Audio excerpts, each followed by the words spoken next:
जैसी भागवत है क्या? कैसा फल है ये भागवत? एक फल कहा जाता है ना, तो विद्वान इसके बारे में कहते हैं कि भागवत जी निगम कल्प तरोर गलितम फलम सुख मुखादुमृत द्रव संयुतम पिबत भागवतम रसमालयम मुहरौ रस का भुव भाव का। क्या है? निगम कल्प तरोर गलितम फलम सुख मुखाद मृत द्रव संयुतम पिबत भागवतम रस मालयम मुहरौ रस का भुव भाव का। ऐसा फल है जिसका नेत नेत कहकर आगम निगम वेद पुराण बखान करते हैं, वो ऐसी भागवत है। भागवत एक ऐसा फल है जिस पर शुक ने अपना मुख लगा दिया और शुक का मुख लगने से वो फल मीठा हो गया। ऐसी है भागवत। आप देखते हो ना, किसी पेड़ पर जब एक तोता बैठा होता है और तोता किसी पेड़ पर लगे हुए फल पर चोंच मार देता है तो कहते हैं ये फल मीठा होगा, कहते हैं ना। तो ये भागवत जी भी ऐसा फल है जिसको भगवान श्री शुकदेव ने अपने मुख से स्पर्श किया है और अपने मुख से स्पर्श करने के बाद अपने हृदय में धारण करने के बाद उसका गुणगान दुनिया तक पहुंचाया, राजऋषि परीक्षित तक पहुंचाया। श्री व्यास जी भगवान ने श्री भागवत जी की रचना करवा दी गणेश जी भगवान के द्वारा, यानी कि भागवत जी की रचना हो गई। चारों ओर खबर फैल गई कि व्यास जी ने भागवत की रचना करी है, भागवत पुराण रचा है।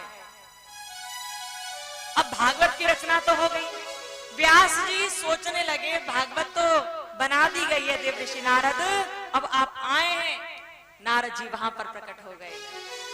नारद जी ने कहा व्यास जी भागवत की रचना तो आपने कर दी, लेकिन अब इसे पढ़वाइए तो सही, पढ़ के सुनवाइए तो सही। व्यास जी महाराज ने कहा इसे हर कोई नहीं पढ़ सकता, भागवत पढ़ने का अधिकारी हर कोई नहीं है। आप कहो चाहे जिसको पकड़ा और पकड़ के बैठा दिया ना, भागवत पढ़ने का अधिकारी हर कोई नहीं है।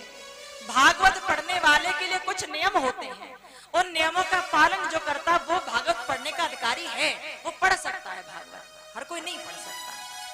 व्यास जी महाराज से कहा कि भागवत को पढ़वाने वाले को तो बुलाओ, कौन पढ़ेगा? व्यास जी महाराज ने कहा हाँ हाँ हम कहलवा देते हैं कि जो भी कोई भागवत पढ़ सके वो आ जाओ, हम ब्राह्मणों को बुला लेते हैं, हम ऋषि मुनियों को बुला लेते हैं। और जैसे कहा तो चारों ओर खबर फैल गई कि व्यास जी महाराज ने भागवत की रचना कर दी है। अब उन्हें एक प्रकांड विद्वानी ब्राह्मण की आवश्यकता है जो भागवत को पढ़ सके, ऐसा एक ब्राह्मण चाहिए। वहां बड़े बड़े ऋषि मुनि ब्राह्मण बैठे थे, बहुत बड़े बड़े योग्य थे। सब चलने लगे, सब आने लगे कि हम पढ़ेंगे भागवत, हम पढ़ेंगे भागवत, हम चलेंगे भागवत पढ़ने के लिए। अनेकों प्रकार के ब्राह्मण ऋषि मुनि व्यास जी महाराज के पास जाकर खड़े हो गए। व्यास जी हमें अच्छी तरह संस्कृत आती है, हम पढ़ लेंगे श्लोकों को, हम सुना देंगे सबको, ये काम आप हमें दे दीजिए, हम पढ़ेंगे भागवत। और जब कहा सब कहने लगे हम पढ़ेंगे, हम पढ़ेंगे, हम ही पढ़ लेंगे। बताइए ना पढ़ लें क्या? व्यास जी महाराज ने कहा पढ़ तो लो, लेकिन एक शर्त है, एक शर्त है, क्या मेरी शर्त स्वीकार करोगे? ब्राह्मणों ने और ऋषि मुनियों ने कहा कौन सी शर्त है, बताओ कौन सी शर्त है, क्या शर्त है? व्यास जी महाराज बोले भागवत तो पढ़ लोगे, लेकिन भागवत पढ़ने वाले के लिए एक शर्त है कि भागवत वही पढ़ेगा जिसने सबसे पहले अपने नेत्रों से भगवान का दर्शन किया हो, उसके नेत्र खुले हो तो उसने सबसे पहले भगवान का दीदार किया हो और उसके मुख से जो आवाज निकली हो वो भगवान के नाम की आवाज निकली हो और उसके कानों में जो सबसे पहली आवाज पड़ी हो वो भगवान की ही आवाज हो। यदि आप में से कोई ऐसा है तो आप मुझे बताएं, बताएं कौन है आप में से ऐसा जिसने सबसे पहले भगवान को देखा, सुना और उनका नाम बोला है? कोई हो तो बताएं, वही भागवत पढ़ेगा। जब कहा तो ऋषि मुनि और संत और ब्राह्मण सब पीछे हट गए, हाथ जोड़कर कहने लगे अरे व्यास जी हमने तो ऐसा नहीं किया कभी, हम तो जब पैदा हुए तो पता नहीं कहाँ हुए। किसी ने कहा कि पैदा होते ही हमने अपनी माँ को देखा, किसी ने कहा अपने पिता को देखा, हम तो लाड़ प्यार में बचपन में रहे, भगवान को तो देखा ही नहीं। कैसे कह दे कि भगवान को देखा है तो फिर कैसे हम भागवत पढ़ने। व्यास जी बोले हाँ, भागवत जब स्वयं गणेश ने रच दी है, श्लोक स्वयं मैंने लिखे हैं, तो पढ़ने वाला भी तो विद्वानी होना चाहिए ना। एक ऐसा प्रकांड विद्वानी जो भगवान को देखा सुना और समझा हो, वही पढ़ेगा। ऋषि मुनियों ने, ब्राह्मणों ने हाथ जोड़ लिया और कहा भगवान हमने भगवान को नहीं देखा। आंखें खुली तो माँ बाप को देखा, किसी ने कहा जंगलों को देखा, लेकिन भगवान को नहीं देखा। व्यास जी बोले तो भैया आप में से कोई नहीं पढ़ पाएगा। प्यारे सत्य बात है ये कि भागवत पढ़ने वाले के सामने कुछ नियम होते हैं। भागवत पढ़ने वाला कैसा हो जानते हो? आजकल हम लोग चाहे जिसको भागवत पढ़ने के लिए बिठा देते हैं, ऐसा होता है, लेकिन भागवत जी ने कुछ नियम दिए हुए हैं भागवत पढ़ने वाले के सामने। कहते हैं कैसा हो पढ़ने वाला? विरक्तो वैष्णवो मित्रो वेद शास्त्र विशुद्धिकृत। शब्दों पर ध्यान देना जरा। विरक्तो वैष्णवो मित्रो वेद शास्त्र विशुद्धिकृत। दृष्टांत कुशलो धीरो वक्ता कार्योति निस्पृह। कैसा हो? विरक्तो वैष्णवो विप्रो, एक कथा करने वाला विरक्त होना चाहिए। विरक्त किससे? संसार से विरक्त होना चाहिए। ये मेरा है, ये मेरी चीज है, बस ये मेरा है, इसके बिना मेरा कुछ नहीं। फला ना जाने क्या क्या, मैंने घर बनवाया, मैंने ये कर दिया, मैंने ये गाड़ी खरीद ली, मैंने सब कर दिया। जो लोग केवल इस संसार की माया में आसक्त रहते हैं, जो हर चीज कहते हैं मैंने किया, मैंने किया, मैंने किया, जो संसार में आसक्त रहते हैं और भगवान से विरक्त रहते हैं, ऐसे लोगों को कथा पढ़ने का अधिकार नहीं है। कथा पढ़ने वाला कैसा हो? विरक्त हो। विरक्त किससे? संसार से। संसार में रहे ठीक है, लेकिन सिर्फ संसार का ही बन के न रह जाए, हर वक्त संसार का ही गुणगान न करने लगे। वो भगवान का ध्यान करने वाला भी होना चाहिए। संसार में जो चल रहा है, लेकिन सबसे पहले उसका मुख्य कार्य भगवान की पूजा सेवा करना होना चाहिए। संसार से वो आसक्ति छोड़ दे और भगवान की ओर लग जाए, संसार से वो विरक्त हो जाए और भगवान में आसक्त हो जाए। कथा पढ़ने वाले के सामने पहला नियम ये आता है, विरक्त हो। फिर विरक्तो वैष्णवो, दूसरी बात क्या है कि वो वैष्णव होना चाहिए। वैष्णव बोले तो वैष्णव का मतलब होता है जो राम कृष्ण का भक्त हो, जो श्री हरि का भक्त हो, ऐसा होना चाहिए उसे। पहला नियम विरक्त हो, दूसरा वो वैष्णव हो, तीसरा विरक्तो वैष्णव विप्रो, वो विप्र होना चाहिए, ब्राह्मण होना चाहिए। वो ब्राह्मण हो, ऐसे कर्म करे जो वास्तविकता में सुंदर हो, प्रभु के प्रति आसक्ति वाले हो, ऐसे वो कर्म करे। ब्राह्मण परिवार से हो, हर कोई बैठने का अधिकारी नहीं है। विरक्तो वैष्णवो विप्रो और वेद शास्त्र विशुद्धिकृत, उसने वेद पाठ का अध्ययन किया हो, वेद शास्त्र का पुराणों को पढ़ा हो उसने किसी गुरु के सानिध्य में। यदि उसने गुरु के सानिध्य में कथाओं को नहीं पढ़ा है तो ऐसा भी हो सकता है कि उसने सिर्फ भगवान को गुरु मान कर ही वेद शास्त्रों का, पुराणों का अध्ययन किया हो, कथाओं को पढ़ा हो। यदि ऐसा कोई वक्ता मिल जाए तो समझ लेना कि वो वास्तव में कथा पढ़ने के योग्य है, वो कथा पढ़ने लायक है। और क्या शर्त है इसमें? विरक्तो वैष्णव विप्रो वेद शास्त्र विशुद्धिकृत और दृष्टांत कुशलो धीरो, वो दृष्टांत देने में कुशल हो, दृष्टांत देने में कुशल हो। कोई भी कथा चल रही हो, उसके बीच में जब वो दृष्टांत दे तो ऐसा दे कि कथा से संबंधित हो कहीं ना कहीं, और फिर दृष्टांत देने के बाद वो पुनः कथा पर ही पहुंच जाए, ऐसा होना चाहिए। दृष्टांतो कुशलो धीरो, धीर भी होना चाहिए, धैर्यवान भी होना चाहिए। बहुत अधिक परेशान ना हो जाया करें।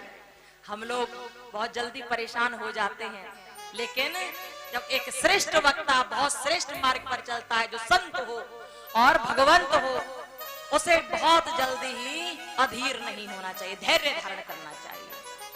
और क्या, कार्योत्ते निस्पृह, वो बहुत अधिक इकट्ठा ना करे, इधर का लिया उधर का लिया उधर का लिया, इकट्ठा कर लिया और केवल अपने स्वार्थ में ही मर रहा है, वो अपने स्वार्थ के ही लिए जी रहा है, दुनिया का भला नहीं चाहता वो। ऐसा यदि कोई है कि दुनिया का भला ना चाहे, अपना ही भला चाहे, तो वो पढ़ने का अधिकारी नहीं है।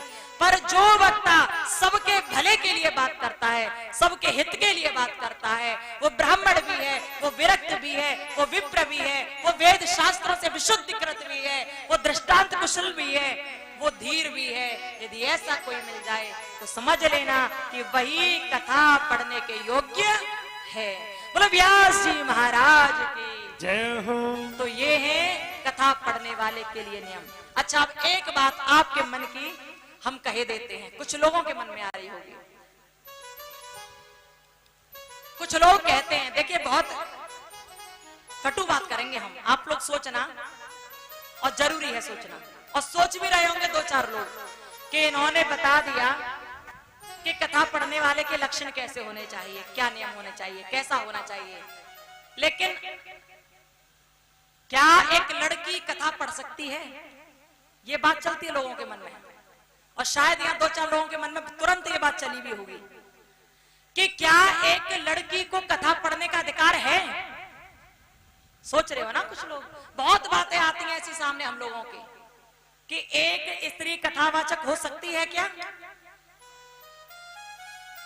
जिसको भी इस बात में शंका है कि लड़की कथावाचक हो सकती है या नहीं, किसी को भी दुनिया में किसी को जो भी कथा सुनने कहीं भी चैनल के माध्यम से या आसपास कहीं भी किसी को भी शंका है, तो हम बताते हैं कि लड़की को कथा पढ़ने का पूरा अधिकार है।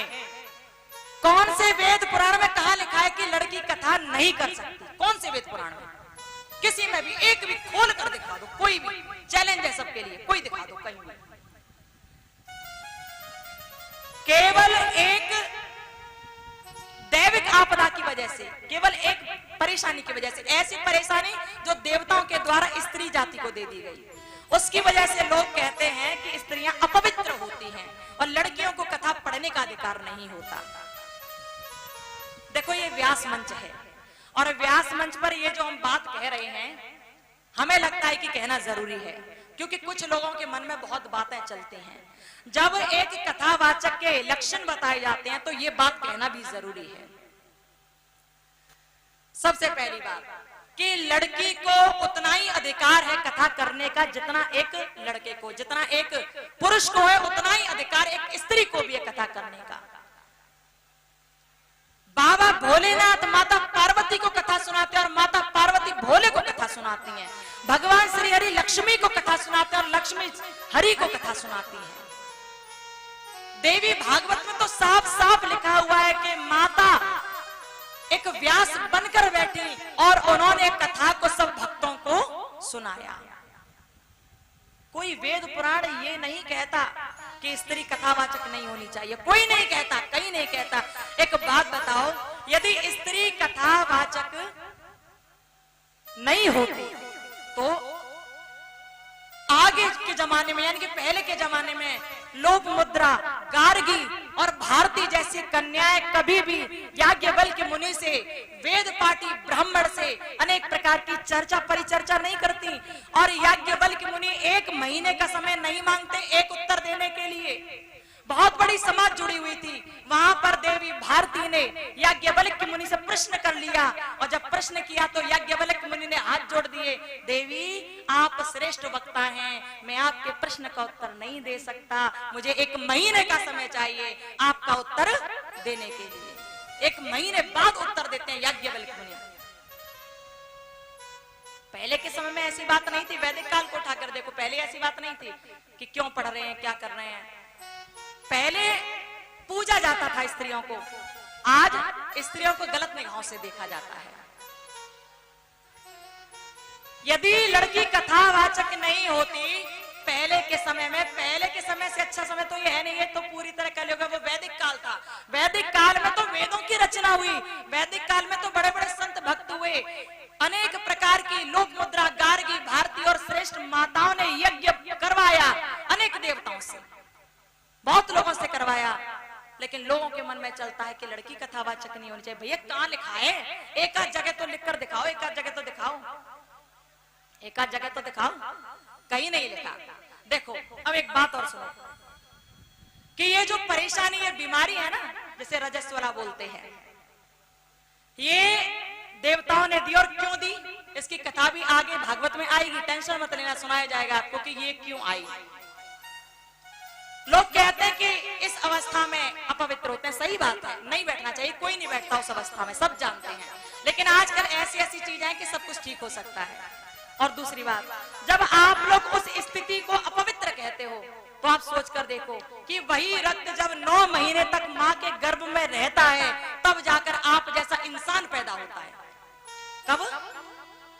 जब वही खून, वही रक्त 9 महीने तक माता के गर्भ में संचित रहता ना, इकट्ठा हो जाता है ना, तब जाकर आप जैसे इंसान पैदा होते हैं। यदि ये रक्त इकट्ठा ना हो तो आप पैदा होने वाले नहीं हो, कभी कोई पैदा नहीं होगा।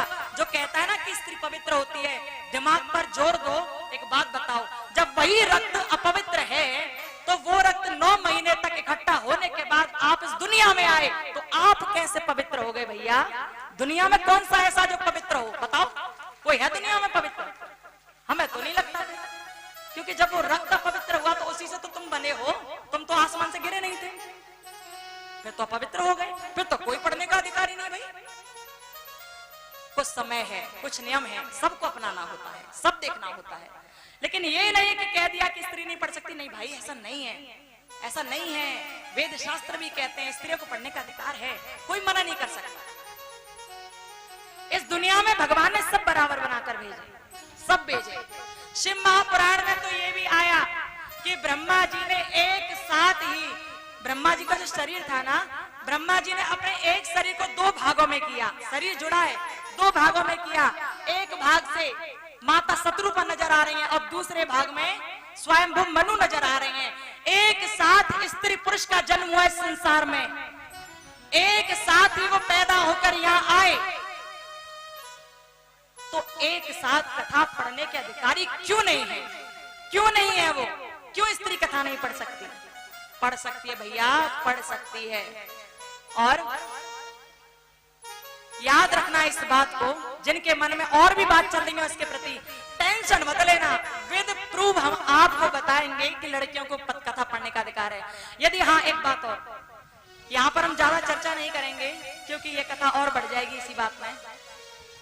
यदि आपके मन में कोई भी शंका है इस बात को लेकर, किसी के मन में, तो हमारा एक छोटा सा YouTube चैनल है जिसका नाम है साधिका सुमन भारद्वाज जी, ठीक है? आपके पास आजकल तो घर घर में मोबाइल है, तो अपने उस चैनल को खोलना, साधिका सुमन भारद्वाज जी, उस चैनल को खोलना, और जब चैनल खोलोगे ना तो उसकी प्लेलिस्ट मिलेगी आपको।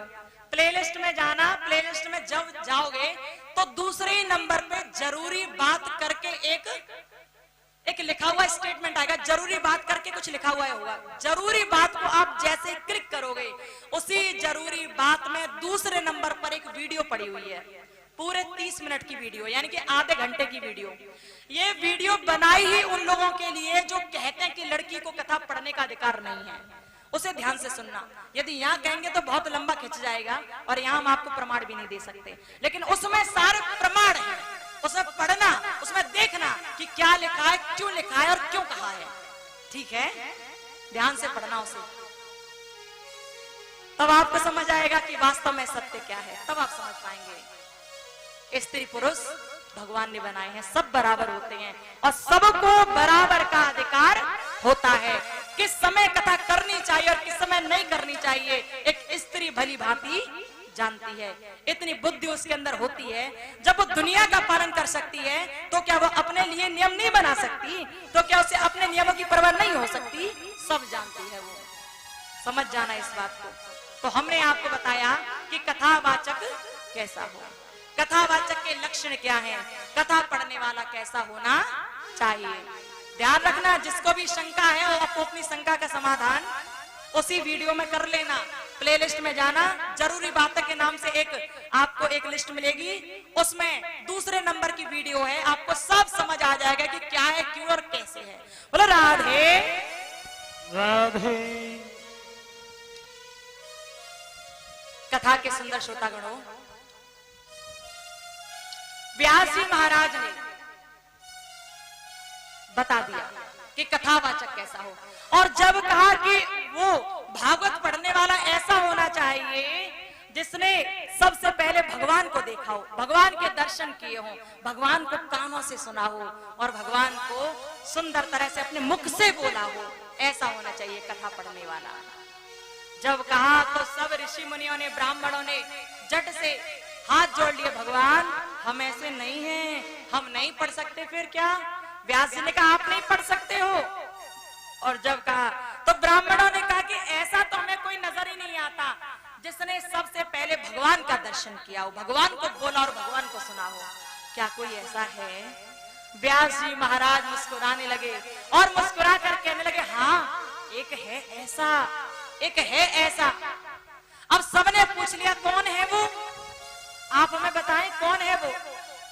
जब ये कहा तो व्यास जी महाराज मुस्कुराकर बोले कि वो हैं श्री सुखदेव जी महाराज। बोलिए श्री सुखदेव जी महाराज की जय हो। ये हाथ जो कुछ लोगों के नीचे रह जाते हैं ना, उठा लिया करो इन्हें, फायदे में रहोगे, ठीक है? भगवान के नाम में तो कम से कम हाथ उठा ही लिया करो। बोलो राधे राधे। और जैसे कहा कि सुखदेव जी महाराज हैं ऐसे जो कथा पढ़ने के अधिकारी हैं, जब कहा तो इस बात को सुनकर सब ऋषि मुनि ब्राह्मण कहने लगे कि सुखदेव कौन है, आप उनके बारे में बताएं कि क्या उन्होंने वास्तव में सबसे पहले भगवान को देखा। हम जानना चाहते हैं कैसे देखा, हमें बता दीजिए प्रभु, आप हमें बता दीजिए। व्यास जी ने कहा रुक जाओ जरा, तसल्ली करो, बताते हैं, आप रुक जाओ। अब ऋषि मुनि ब्राह्मण पीछे पड़ गए और बार बार बोले, प्रभु मन में बड़ी इच्छा जागृत हो रही है, आप हमें बता दीजिए कि सुखदेव ने किस प्रकार भगवान को सबसे पहले देखा, हम जानना चाहते हैं। जब पीछे पड़ गए तो व्यास जी महाराज सुंदर तरह से सुखदेव जी भगवान के बारे में बताने लगे। प्यारे भक्तों, सुखदेव जी महाराज एक ऐसे संत, एक ऐसे श्रेष्ठ वक्ता हुए जो स्वयं परमात्मा के अवतारी ही थे। ऐसे वो प्रभु यहाँ आए, और कैसे आए, क्या कारण हुआ इस धरातल पर उनके आने का, बताते हैं कि वो जो सुखदेव है ना, पहले सुख हुआ करते थे, एक तोता थे वो, एक तोता। और वो तोता कहाँ रहते था? एक बार की बात है जब गोलोक धाम में भगवान श्री राधा कृष्ण रहा करते थे। गोलोक धाम में प्रभु श्री कृष्ण और श्री राधा रानी रहते थे। वहां पर उनके बीच में एक तोता था, एक शुक था। वो शुक राधा की खबर कृष्ण को पहुंचाता था और कृष्ण की खबर राधा के पास पहुंचाता था। यानी कि वो एक डाकिया का काम करता था, डाकिया का काम। और जब वो यहाँ की खबर वहां, वहां की खबर वहां पहुंचाता, संदेशा एक दूसरे के पास भेजता था, तो राधा रानी के द्वार पर जाकर राधे राधे करता था। जब राधे राधे बोलता था वो शुक, तभी श्री राधा रानी निकल आई। एक बार ऐसा ही हुआ कि वो शुक पहुंचा कृष्ण के पास, संदेशा ले आया कृष्ण का, और राधा रानी के द्वार पर आकर राधे राधे राधे बोलने लगा। और जैसे ही बोलने लगा तो राधा रानी ने कहा, राधे राधे मामदी कृष्णम कृष्णम वद प्रिया। राधे राधे मत बोलो, अरे प्रिय कृष्ण कृष्ण बोलो, क्योंकि कृष्ण ही राधे हैं और राधे ही कृष्ण हैं। मेरे सामने जब आओ कृष्ण बोलो, क्योंकि मुझे प्रतीत होता है कि मैं ही कृष्ण हूं, राधे ने कहा। और जब कहा तो ये सुनकर शुक मुस्कुराने लगा। शुक ने कहा श्री राधा रानी से, श्री राधे आप कृष्णमय हो और कृष्ण राधेमय हैं, आपने इसके बारे में मुझे बताया, आपने मेरा ज्ञान चक्षु खोल दिया। मैं तो अलग अलग समझता था, लेकिन आपने एक में दोनों का दर्शन मुझे करा दिया। राधे, मैं जान गया कि आप दोनों एक ही हैं। जब शुक ने कहा कि आपने मेरा ज्ञान चक्षु खोल दिया, मैं आपको अपने गुरु मानूंगा आज से, तो समय बढ़ता जा रहा था। राधा रानी बड़ी प्रसन्न थी, भगवान कृष्ण भी बड़े प्रसन्न थे। एक बार की बात कि शुक इस धरती पर देख रहा था, जमीन पर झांक कर देख रहा था।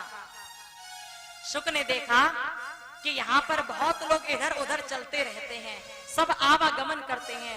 अब शुक ने जब धरातल पर झांक कर देखा तो देख कर कहा श्री राधा रानी से, गुरु माँ मेरी बात सुनिए, आप मेरी गुरु हैं, मैं आपसे कुछ कहना चाहता हूँ श्री राधे। राधे ने कहा कहो शुका, क्या बात है? शुका ने कहा श्री राधे, मुझे ऐसा लगता है कि जैसे धरातल पर सब लोग रहते हैं ना, एक बार मैं भी वहां जाकर रहूं। मेरा मन करता है कि मैं भी वहां जाऊं, मैं भी वहां रहूं, कुछ समय व्यतीत करूं। श्री राधा रानी ने कहा अरे शुका, धरती पर तो माया है, माया पकड़ लेगी वहां तुम्हें, मत जाना, सही नहीं है। लेकिन शुका कहने लगा नहीं, मेरा बड़ा मन करता है, एक बार जाने दो ना मुझे वहां पर, मुझे जाने दो ना। शुका पीछे पड़ गया। ऐसा ही होता है प्यारो, एक मालिक है और मालिक के पास बहुत सारे सेवक बैठे हुए होते हैं, बहुत सारे सेवक। लेकिन जब वो बहुत सारे सेवक अपनी उस दुनिया में रहते हैं, अपने राजा की मालिक की सेवा करते हैं, तभी उन्हें नजर आता है कि एक दूसरी दुनिया भी है, वहां पर बहुत लोग रह रहे हैं और बड़े खुश हैं, खूब घूम रहे फिर रहे हैं, लेकिन हम तो केवल मालिक की सेवा करने में लगे रहते हैं। तो वो लोग जो मालिक की सेवा कर रहे हैं ना, अपने स्वामी की सेवा कर रहे हैं ना, वो अपने स्वामी से कहते हैं कि प्रभु हमारा भी मन कर रहा है कि जैसे ये लोग घूम रहे हैं ना, ऐसे हम भी जाएं, हम भी वहां पहुंच जाएं, आप हमें भेज दीजिए ना। वो स्वामी बार बार कहते हैं वहां मत जाना, परेशान हो जाओगे, रहने दो रहने दो। लेकिन वो सेवक पीछे पड़ जाते हैं कि आप तो हमें ज्यादा तनख्वाह भी नहीं देते हो, आप तो हमसे केवल सेवा करवाते रहते हो। देखो दूसरे के महल में क्या हो रहा है, वो तो सेवा भी नहीं करवा रहे हैं, और जो सेवक जैसा चाहता वैसा भी कर देता है, चाहे जहां चला जाता है, हमें क्यों नहीं जाने देते आप? तो हमारे जो स्वामी है ना, जो भगवान है ना, जो वो राजा है ना, वो राजा अपने सब सेवकों से कहते हैं चले जाओ चले जाओ, जहां अच्छा लगे वहां जाओ, लेकिन याद रखना कि मुझे ही हर जगह पाओगे, मुझे ही हर जगह देखोगे। अब क्या होता है, कुछ सेवक चले जाते हैं अपने राजा को छोड़कर दूसरे राजा के पास, दूसरे स्वामी के पास, और जब वहां जाते हैं तो वहां पर क्या होता है, वहां पर बड़ा कष्ट होता है। कभी तो उनका मालिक कुछ कहता है, कभी कहीं भेजता है, कभी कहीं भेजता है, कभी डांटता है, कभी फटकारता है। तो वो लोग, वो सेवक जो अब गए हैं दूसरे राजा के पास, वो सोचते रहते हैं अरे भगवान हम तो गलत आ गए यहाँ, इससे अच्छा तो हमारा राजा ही था जो हमसे कुछ करवाता नहीं था, सेवा ही तो करवाता था, लेकिन उसकी सेवा भी हम अपने मन से करते थे।